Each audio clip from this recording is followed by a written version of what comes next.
Alarm red. Hull stress. Shield drop. Nora braced herself in the command ring as Haven Delta Station shuddered under a fresh wave of debris. The outer rim was never quiet, but tonight it sounded angry. Metal groaned. Panels rattled. Warning lights blinked like panicked eyes. Then the emergency channel opened on its own. A tiny voice cut through the static. "Please help. Mommy will not wake up." The accent was Felixian. Careful. Broken galactic standard, shaped by fear. Nora's fingers hovered over the shield controls. Haven Delta was a patched frontier station running on rationed power and stubborn will. A rescue would mean docking clamps, air pumps, heat, medbay draw. If the storm hit again while their shields dipped, the station could crack. The station AI, Latch, spoke in her ear. Signal triangulated. Shadow sighed. Drifting module attached to our maintenance arm.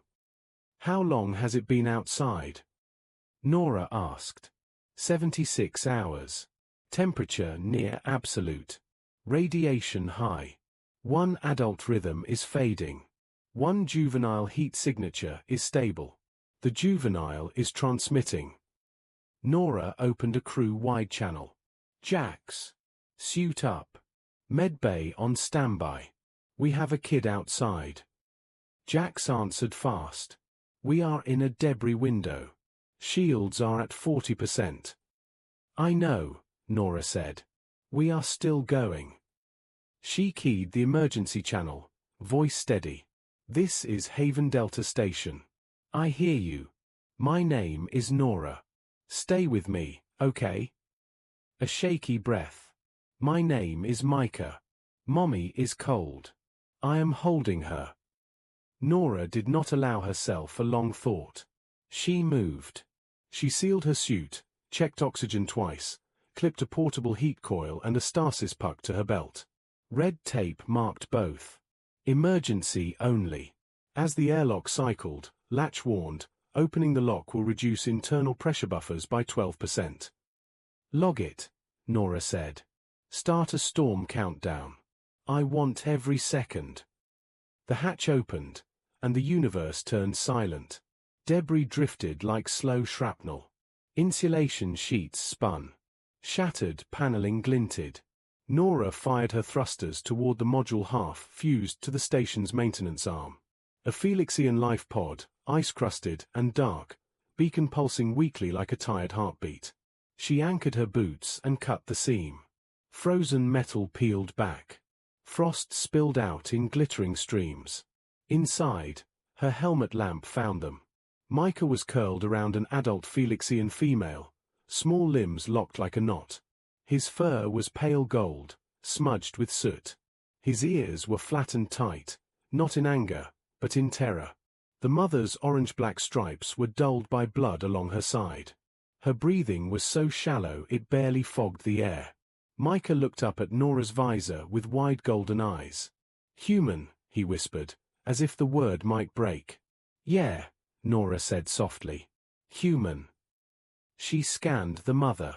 The readout was a list of endings. Internal bleeding. Lung collapse. Radiation poisoning. Severe hypothermia. The logical choice was simple.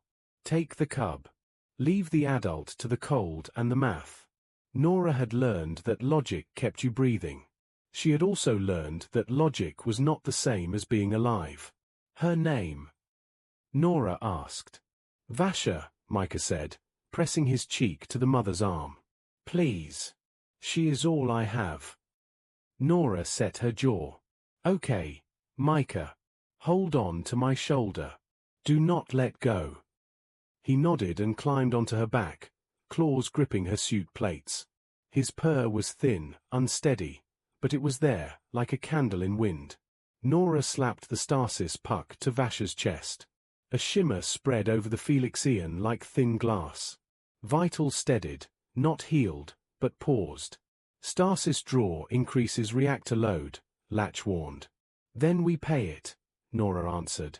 She rigged a tether harness, engaged the anti-grave collar, and hauled Vasha out into the corridor of drifting wreckage. Halfway to the airlock, a shard spun toward them. Nora twisted and took the hit on her shoulder. Pain rang through her bones. Suit integrity dropped. She kept moving anyway. Mica made a small sound, a frightened hiss he swallowed before it became a cry. "I'm still here," Nora told him. "You stay with me, and we get home." They hit the airlock as the storm wave hammered the station shield. The structure shuddered like a living thing. Nora sealed the hatch and dragged the stretcher into gravity, boots slipping on thawing frost. Medbay was a converted storage bay.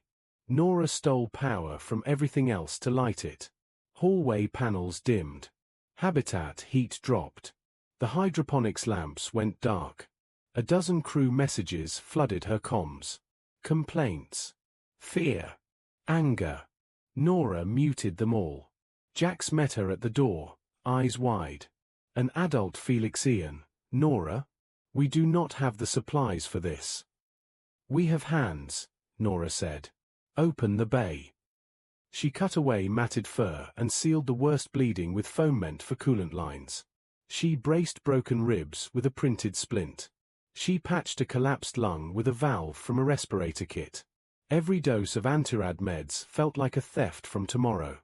Mica sat on the floor near the bench, wrapped in a blanket that looked too big for him. He watched Nora's hands like they were the only stars left. When Nora's fingers slipped from exhaustion, he whispered, "Be brave, Nora." The words hit her harder than any debris shard. Latch's voice cut in. "Survival probability remains low. Power reserves are falling. If we continue full medbay draw, station shields will drop below safe thresholds." Jax's voice cracked. "If pirates show, or the storm returns, we die." As if the universe wanted to prove a point, the long-range scanner chimed. A faint ping. Not debris. Not natural. A ship signature. Unknown. Approaching. Jax stared at the display. Nora. Nora did not look away from Vasha's vitals. How long? 10 minutes, maybe less. Mica's ears flattened again. Bad ones. Maybe, Nora said. She kept her voice gentle anyway. But you stay here. You keep purring for your mom. Mica's chin lifted. He nodded once, fierce and small. Nora keyed a private command to Latch. Broadcast quarantine codes. Full. False quarantine will be logged, Latch said. So log it, Nora snapped. Transmit radiation contamination warning. Make it ugly. The station speakers crackled. A mechanical voice filled the docking ring. Quarantine. Lethal particulate contamination. Do not approach. Do not dock. On the scanner, the unknown ship hesitated, angled away, then burned hard into the dark. Jax let out a breath that sounded like he had been holding it for years. Nora finally looked at him. We got lucky. Or you scared them, Jax said. Good. Nora turned back to the bench. We need more than luck now. She faced the next decision with her whole body. Latch, she said, reroute. Cut non-essential systems. All of them. Commander, Latch warned, this risks station survival. Log it, Nora said. Haven Delta chooses mercy. The station dimmed to emergency strips. The air grew colder.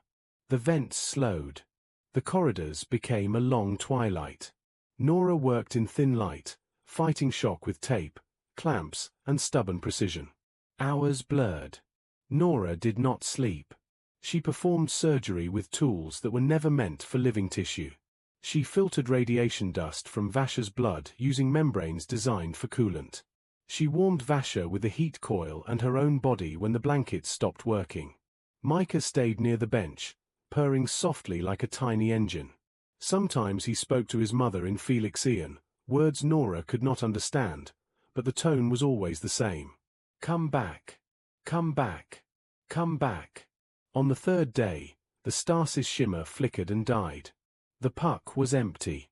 Nora's heart lurched. No. Vasha drew a breath.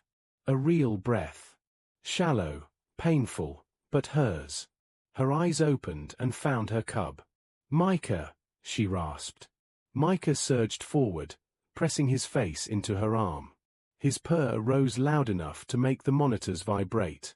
He made a sound between a sob and a laugh. Vasha's gaze shifted to Nora. "Human," she whispered. "Why are we here?"